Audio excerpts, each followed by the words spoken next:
Tātad, kas attiecas par infrastruktūras būvniecību, pirmkārt, mēs to esam jau sākuši.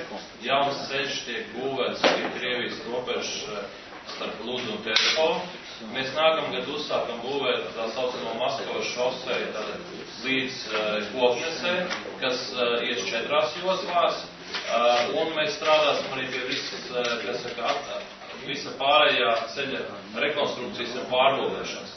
Bet tas pamat jautājums bija tāds, mēs varam uzbūvēt labus ceļus Latvijā, pa kuriem varēs braukt no mūsu ostām automašīnas, bet problēma būs uz Latvijas-Krievijas robežu, kura būs kā tāds pudeles kakliņš, kur būs nevis 50 km gara rinda, bet 150 km rinda. Un tā jau es teicu, tā kā lielākā daļa automašīna nāk no Lietuvas, tad beigās būs tā, ka tā automašīna rinda stāvēs Lietuvā.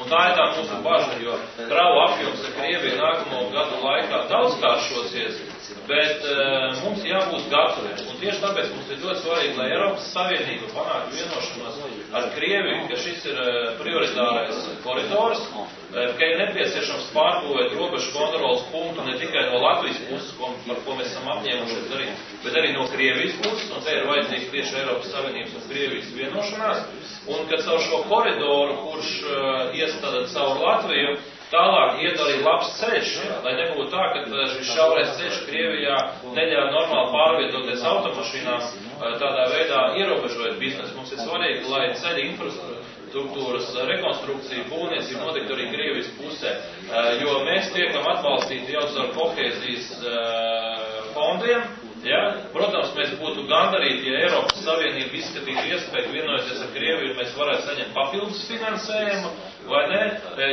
Bet to var izdarīt tikai tad, kad Krievija tam ir piekritusi. Bet tā galvenā lieta ir tā, ko mēs kā Latvija nevaram izdarīt.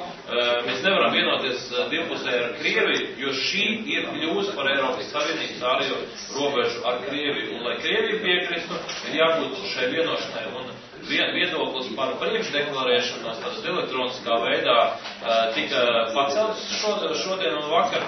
Un svarīgi ir, lai sarunā 16. novembrī Barokungs ar Ļevītinu kungu varētu vienoties un iezīmēt to tālāko stratēģiju. Bet galvenais, ko es gribu teikt, Barokungs ir sapratis, ka Latvija ir nozīmīga vieta šajā Eiropas daļā un ka mēs vēlamies ne tikai atrisināt savas problēmas, bet ka mēs gribam palīdzēt arī Eiropai iegūt stabilu un drošu robežu starp Eiropas Savienību un Krieviju.